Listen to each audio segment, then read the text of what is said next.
What do you do when starvation forces you to choose between watching your children die slowly or giving them away to a stranger, knowing you'll never see them again?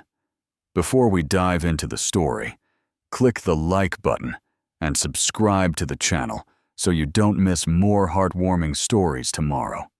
Also, drop a comment telling us where you're watching from and what time it is there right now. Now let's continue with the story. Eleanor Cartwright hadn't eaten in 3 days. The last can of beans sat on the kitchen shelf, and she was saving it for Tommy and Sarah. 6-year-old Tommy had stopped asking for food 2 weeks ago. That's when Eleanor knew things had crossed into a territory no mother should ever have to navigate. 4-year-old Sarah still cried at night, her little stomach growling so loud it echoed through the empty farmhouse like an accusation. December 1934 had turned the Texas Panhandle into something that looked more like the surface of Mars than farmland. Dust everywhere. In the air, in the water, in their lungs, in their dreams. The farm that Eleanor's husband James had worked himself to death for was now just a graveyard of buried hopes. 6 months ago, James had coughed up blood for the last time. Dust pneumonia, they called it, and left Eleanor alone with 2 babies and a land that had already given up. She'd sold everything. The furniture went first, then James's tools, then her mother's china, then her wedding ring. That ring had hurt the most. She'd stood in the pawn shop in Dalhart, sliding that thin gold band across the counter to a man who barely looked at her and felt like she was erasing the last proof that she'd ever been loved. Now, standing in what used to be her bedroom, Eleanor folded 2 small outfits. Tommy's brown pants and his only shirt without holes. Sarah's yellow dress that used to be white before the dust stained everything the color of rust. She packed them into a flour sack along with a photograph of James so they'd remember what their father looked like. The decision had taken her 3 sleepless nights to make, but once made, it felt as final as death. She would walk them to the railway station in the morning. She would find a family heading west to California, where the radio said there were jobs picking fruit and vegetables. She would beg that family to take her children. And then she would walk back to this empty house and figure out how to die quietly. Tommy found her crying at the kitchen table that night. He climbed into her lap without saying a word, his little body so light it scared her. Sarah joined them, and the 3 of them sat there in the darkness, holding on to each other like shipwreck survivors, clinging to driftwood, knowing the morning would tear them apart forever.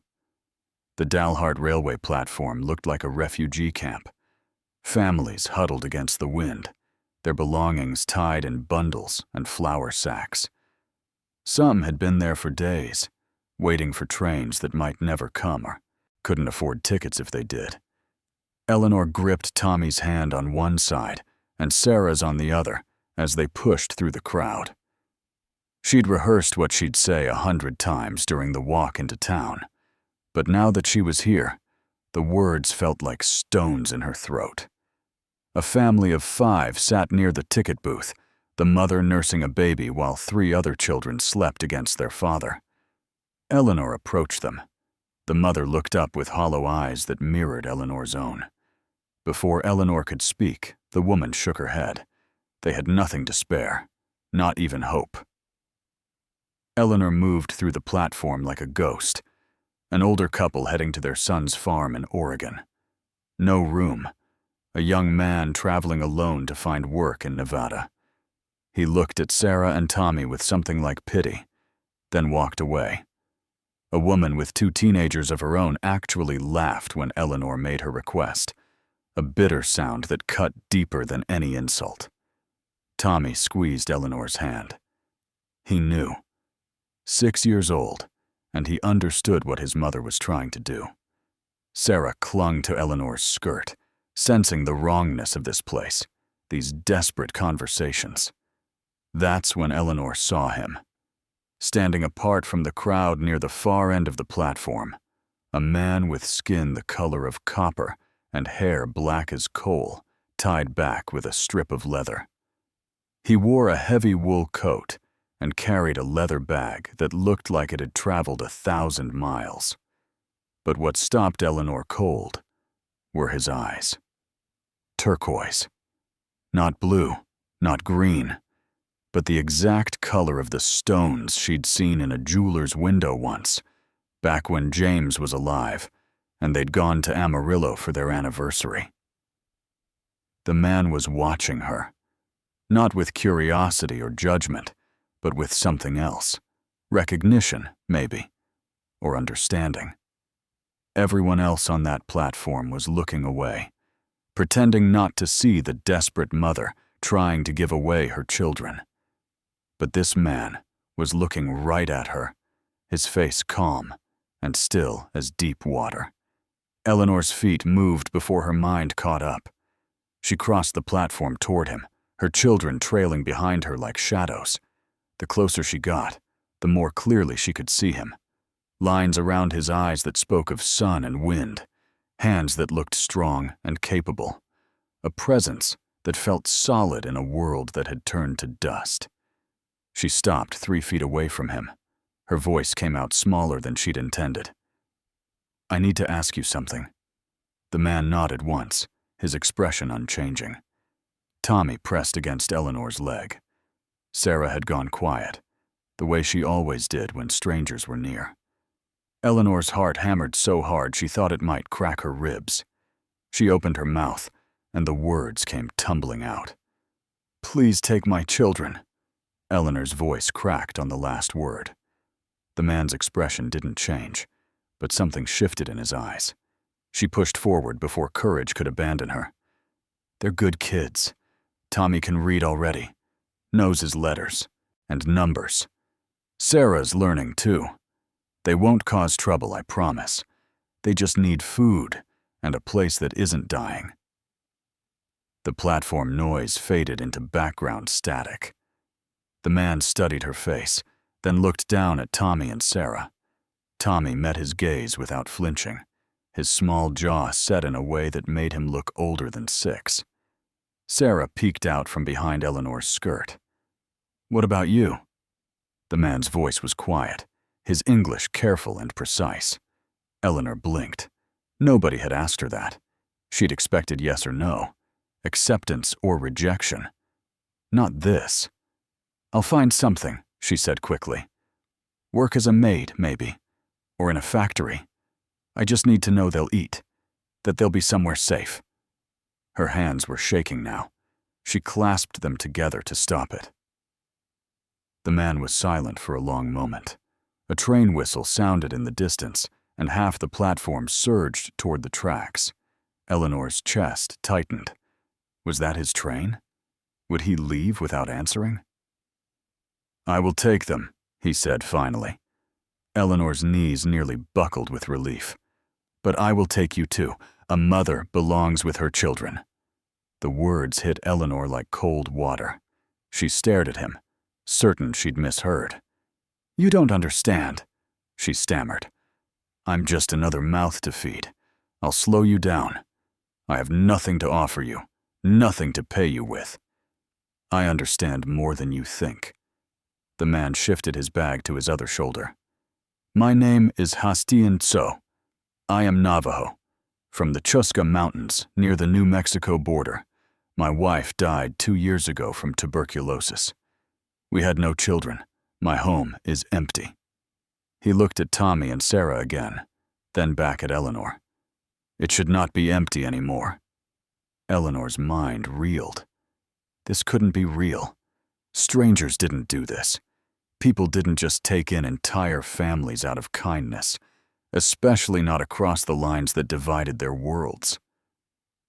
"I don't even know you," she whispered. "And I do not know you." Hastian's expression remained calm. "But I know hunger. I know loneliness. I know what it looks like when someone is drowning." His eyes held hers. "My train leaves in 20 minutes. It goes to Flagstaff. From there, we travel to my home.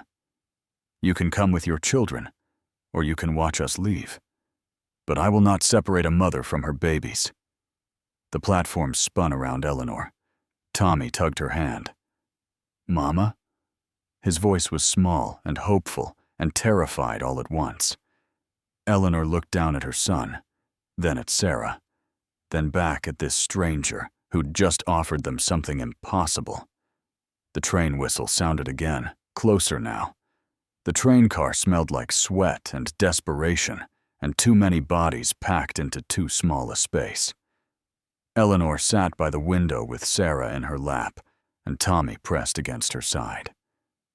Hastian sat across from them, his bag at his feet, watching the Texas landscape roll past without expression. Eleanor couldn't stop staring at him, half convinced he'd vanish like a fever dream. Hastian reached into his bag and pulled out a cloth bundle. He unwrapped it carefully, revealing flatbread that looked nothing like anything Eleanor had seen before, strips of dried meat, and something blue and grainy in a small jar. He offered the bread to Tommy first. The boy looked at Eleanor. She nodded, her throat tight. Tommy took it with both hands like it was made of gold. "It is fry bread," Hastian said. "My cousin's wife made it. And this is blue corn mush." He spooned some into a tin cup and handed it to Sarah. The little girl ate without hesitation, her eyes going wide. Eleanor watched her children eat and felt something break open inside her chest. Hastian handed Eleanor a piece of the dried mutton. "Eat. You need strength." Eleanor wanted to refuse, wanted to save it for Tommy and Sarah, but the look in Hastian's eyes stopped her. She took the meat. It was tough and salty and tasted like salvation. As the train clattered westward, Hastian began to talk. His voice was low and steady, meant only for them in the crowded car. He told them about Asja Sani, which meant old woman, though she'd only been 38 when the sickness took her. How they'd tried for 15 years to have children, but the babies never came. How he'd buried her in the traditional way and returned to a home that echoed with absence. He'd gone to Texas to visit a cousin, to trade wool, and try to remember what it felt like to be around family. He'd planned to return alone to his sheep and his loom and his silence. Then he'd seen Eleanor at that station, seen her moving from family to family, seen the desperation and the love and the breaking. "My grandmother told me something when I was young," Hastian said. "When you see someone falling, you do not ask if they want help. You catch them." He looked at Eleanor directly. "You were falling. I caught you."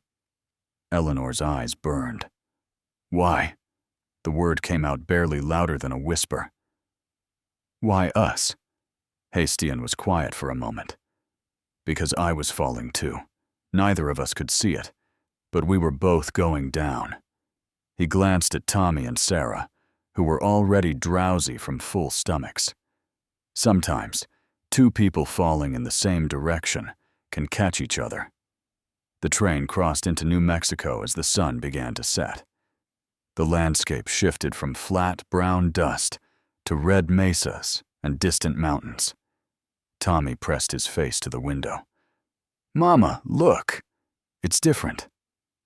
Eleanor looked past her son at a world she'd never imagined existed, feeling the train carry them toward something she couldn't name, but desperately needed to believe in. The wagon ride from Flagstaff took an entire day. Eleanor had never seen country like this.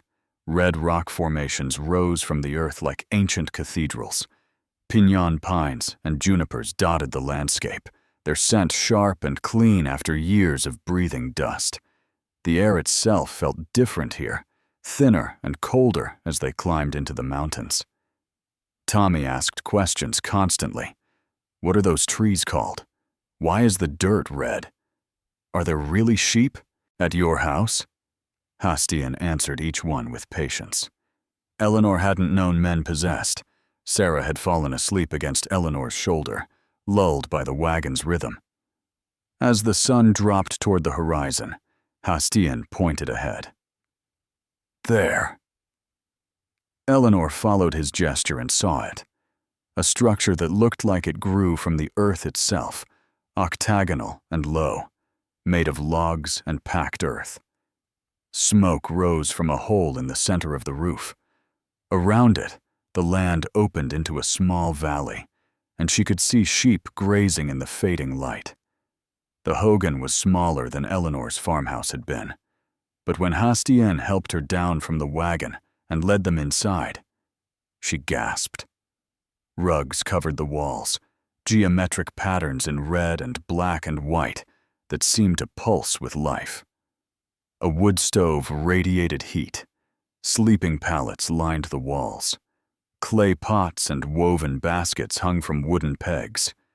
Everything had its place. Everything belonged. Hastian lit an oil lamp. The interior glowed warm and golden. Tommy walked slowly around the space, his hand trailing along a rug. "It's beautiful," he whispered. Sarah woke and stared around with wide eyes. Hastian showed Eleanor where everything was. The water barrel he'd filled from a spring that morning before leaving for Texas. The root cellar built into the earth, stocked with dried corn, beans, and preserved peaches. The woodpile outside. The sheep pen with 40 animals that would need checking come morning. That night, Hastian made a stew. Eleanor watched him work, moving around his kitchen with quiet efficiency. Mutton, potatoes, wild onions that he'd gathered and dried. The smell alone made Eleanor's stomach clench with hunger she'd been ignoring for weeks. When he ladled it into bowls, Tommy and Sarah ate until their bellies were round.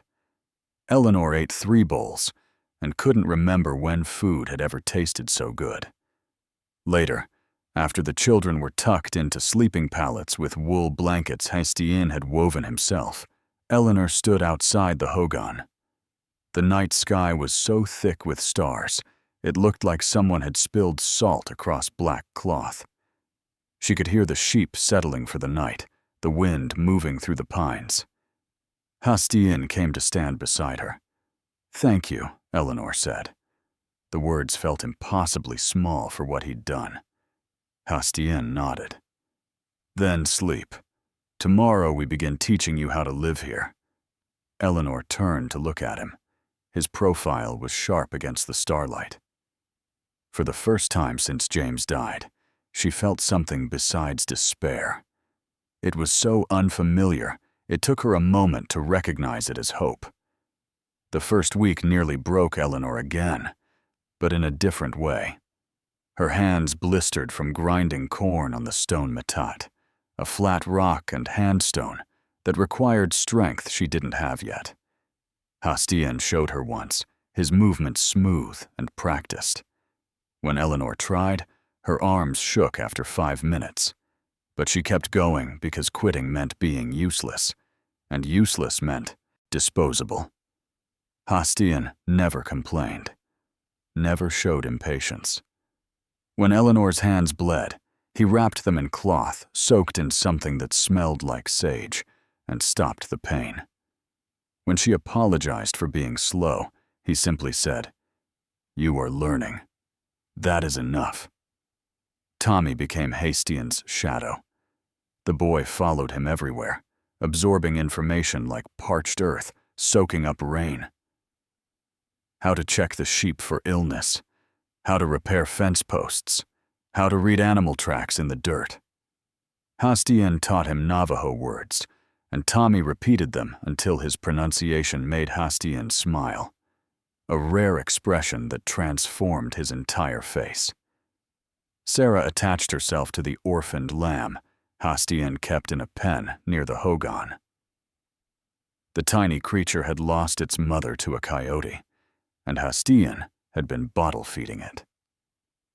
Sarah took over the task with fierce dedication, talking to the lamb in a steady stream of chatter that seemed to heal something in both of them. By the second week, Eleanor could spin wool. The motion felt awkward at first, the spindle wobbling in her hands, but gradually her fingers learned the rhythm. Hastian sat at his loom in the evenings, weaving rugs with patterns that seemed to tell stories. He explained that each design had meaning, that the colors represented different aspects of the world. Earth and sky, male rain and female rain, the 4 sacred mountains. Eleanor listened and learned, and felt her body remembering what it meant to work towards something other than survival. But at night, lying on her sleeping pallet, while Hastian slept on the other side of the hogan, and her children breathed softly nearby, fear crept back in. This couldn't last. People didn't just give this much without expecting something in return.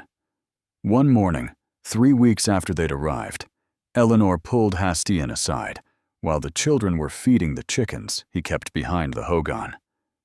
"How long can we stay?" Her voice came out harder than she intended. "What do you want from me?" Hastian looked at her for a long moment. "Stay as long as you need. As for what I want," he paused, searching for words. "I want my home to feel like a home again. I want to hear children laughing. I want to cook for people who are hungry. I want to teach what I know before I am too old to remember it." He met her eyes steadily. "What do you think I want from you, Eleanor?" She couldn't answer. Every possibility felt wrong. Hastian nodded as if her silence told him everything. "When you know," he said. "You can ask again. Until then, just be here. That is all I need." He walked toward the sheep pen, leaving Eleanor standing in the morning sun, more confused than ever about what kind of man saved strangers without demanding payment for their salvation. 3 months in, Hastian loaded the wagon with wool and 2 of Eleanor's best attempts at weaving. "We go to the trading post," he announced. "Sanosti. 12 miles. Eleanor's stomach dropped. She'd been dreading this moment, knowing eventually they'd have to face the world beyond this valley. The trading post was a long wooden building that seemed to serve as general store, post office, and community center all at once. A hand-painted sign read, "Sanosti Trading Post, Dutch Morrison, Proprietor." Wagons and horses clustered outside. Navajo families moved in and out, some carrying bundles of wool, others leading in rugs rolled tight for transport. Dutch Morrison looked up when they entered, his eyes widening as he took in Hastian, with a white woman and 2 white children. The conversations around them stuttered and stopped. Eleanor felt every gaze like a physical weight. Tommy pressed closer to her side. Sarah gripped her hand tight enough to hurt. "Hastian," Morrison said slowly. "Didn't expect to see you with company. This is Eleanor. These are her children, Tommy and Sarah." Hastian's voice was level, neutral. "They live with me now." Morrison's eyebrows climbed toward his hairline. "That's so." He looked at Eleanor with open curiosity. "Long way from Texas, ma'am." "Long way from a lot of things," Eleanor replied, lifting her chin. The trading post went back to its business, but Eleanor could feel the undercurrent of whispers. Some Navajo families nodded politely to Hastian, offered small smiles to the children. One grandmother brought Sarah a piece of hard candy, her weathered face kind. But others kept their distance, their expressions wary. Eleanor understood. She was a white woman, in a space where white people had broken every promise, stolen every acre they could. Worse were the white families passing through. A woman with 2 teenage daughters took one look at Eleanor and spat the word "squaw woman" loud enough for half the store to hear. Her husband laughed. A traveling merchant asked Hastian, in a voice dripping with false concern, if he knew what he was getting into, taking in white trash. Hastian set down the wool he'd been showing Morrison. He turned to face the merchant, his movements deliberate and unhurried. "I make my own choices," he said quietly. "These are my people now. If that troubles you, the door is behind you." The merchant's face flushed red, but something in Hastian's stillness made him back down. He muttered something under his breath and left. The trading post returned to its rhythm, but Eleanor's hands shook as she helped load supplies into the wagon. On the ride back, Eleanor couldn't stop the question. "Am I making your life harder?" Tommy and Sarah had fallen asleep in the wagon bed, exhausted from the day. Hastian kept his eyes on the road. "People will always talk. Let them. We know what is true." He glanced at her. "Do you know what is true, Eleanor?" She looked at the mountains rising ahead, at the valley that had become home. "I'm starting to." Spring arrived like a promise kept. The lambs came first, wobbly-legged and bleeding, and Tommy helped Hastian deliver 3 of them through cold April nights. Eleanor's garden sprouted. Rows of squash and beans and corn planted the way. Hastian taught her, 3 sisters growing together, each one helping the others survive. The children had changed in ways that made Eleanor's chest ache. Tommy's cheeks had filled out, his arms strong from carrying water and hauling wood. He spoke in a mix of English and Navajo now, switching between them without thinking. Sarah had grown 2 inches and smiled constantly, especially when feeding her lamb, which had survived against the odds and followed her everywhere like a devoted dog. Eleanor's hands had stopped bleeding weeks ago. The calluses had formed. Her body adapting to this new life. She could grind corn for an hour without stopping. Her weaving had improved enough that Hastian nodded approvingly at her latest rug, a simple pattern in natural wool colors. Not ready for trading yet, but closer. One evening after the children fell asleep, Eleanor and Hastian sat outside under a sky so crowded with stars it looked unreal. The night air smelled like sage and wood smoke.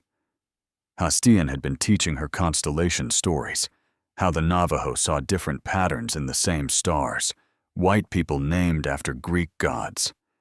Eleanor finally asked the question that had been building in her for weeks. "Why did you really do this?" She kept her eyes on the stars, afraid to see his answer in his face. Why take in 3 strangers? Hastian was quiet for so long, Eleanor thought he wouldn't answer. Then he spoke, his voice low. "Astza, Sani, and I tried for 15 years to have children. Every year we hoped. Every year, nothing." He paused.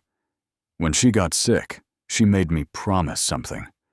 She said our home should not die empty, that even if we could not create life, we could still nurture it." Eleanor looked at him then. His profile was sharp against the starlight, his expression distant. "After she died, I kept that promise in my head, but not my heart. I raised sheep. I wove rugs. I existed, but I did not live." He turned to meet Eleanor's gaze. "Then I saw you at that station, saw you trying to save your children the only way you knew how, and I understood what my wife meant. Sometimes family is not what you are born into. Sometimes it is what you choose to build." "What are we building?" Eleanor's voice came out barely louder than a whisper. Hastian considered the question. Something neither of us could build alone. He gestured toward the hogan where Tommy and Sarah slept. They needed a father. You needed help carrying your grief. I needed a reason to remember what it feels like to be necessary. We are building what we all lost. Eleanor felt tears slip down her cheeks. She didn't wipe them away. For the first time since James died, she let herself imagine a future that wasn't just survival, a future that might actually be worth living. The letter arrived in June at the trading post, forwarded from Dalhart. Eleanor recognized her sister Ruth's handwriting immediately, and her hands trembled as she opened it. Ruth lived in Kansas City, worked in a factory, had a spare room. Eleanor had written to her months ago from the trading post, a single letter explaining where she'd gone and that she was alive.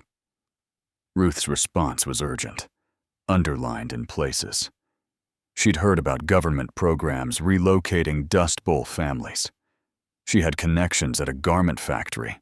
Eleanor could work, make real money, give Tommy and Sarah a proper education in a real school.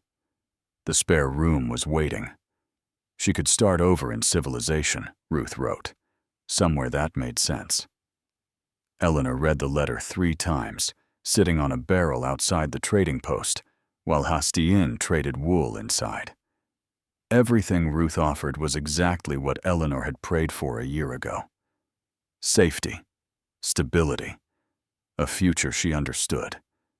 A world where her children wouldn't be called half-breed by strangers who didn't understand that love wasn't limited by blood. She watched through the window as Tommy helped Hastien stack wool bundles, the two of them moving in sync like they'd been doing this together for years. She heard Sarah's laughter from somewhere behind the building, probably playing with children from another Navajo family.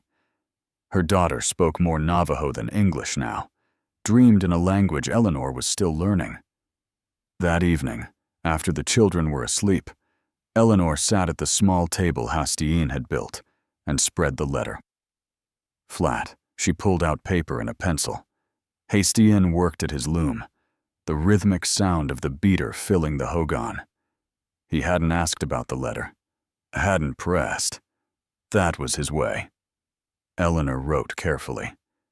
"Dear Ruth, thank you for your generous offer." She paused, choosing her next words with the same care Hastien used, selecting threads for his weaving. "I cannot come to Kansas City. We have found a home here." She wrote about the hogan in the Chuska Mountains, about Hastien and his quiet kindness, about Tommy learning to herd sheep and Sarah's pet lamb, about weaving rugs and grinding corn and watching stars that looked close enough to touch.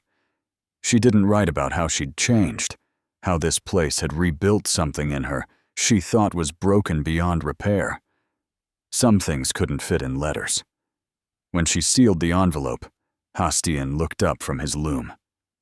Eleanor met his eyes. "I told Ruth no. We're staying." Something shifted in Hastien's expression, a softness she'd rarely seen. "The children will be glad." A pause. "I am glad." Eleanor stood and walked to where he sat. She placed her hand on his shoulder, feeling the solid warmth of him beneath her palm.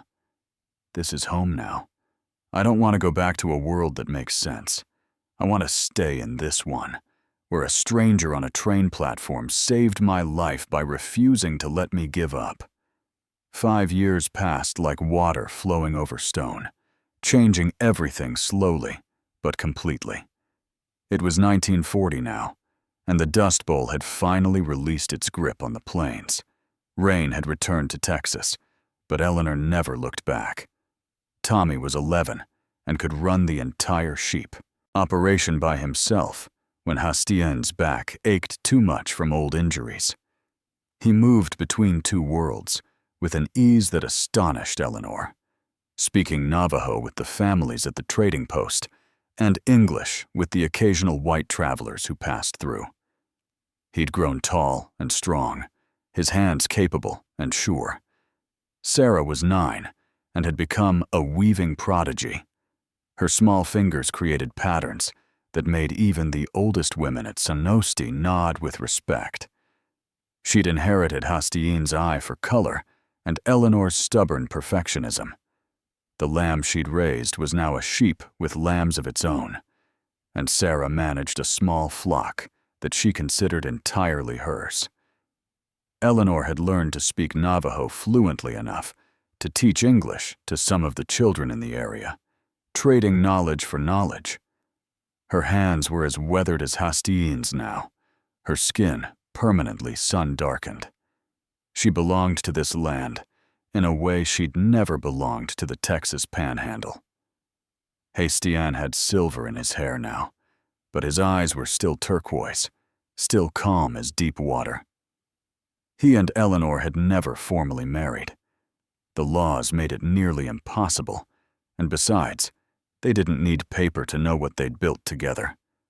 The children called him father without hesitation. The community accepted them as a family, even if some outsiders never would. One afternoon, a traveling photographer doing a project on indigenous communities asked to take their picture. He set up his camera outside the hogan, which they'd expanded twice now to accommodate their growing life. Hastian stood with his hand on Tommy's shoulder. Eleanor held Sarah close. They looked at the camera with clear eyes. No shame, no apology. The photographer would later write a caption for the image: Hastian So and Family, Chuska Mountains, 1940. Below it, he'd add, sometimes family is not who you were born to. Sometimes it is who refuses to let you face the world alone. Eleanor kept a copy of that photograph for the rest of her life.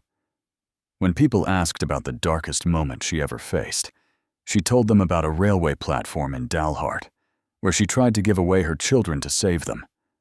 When they asked about the greatest gift she ever received, she told them about a man with turquoise eyes who spoke 5 words that changed everything. I'll take you too.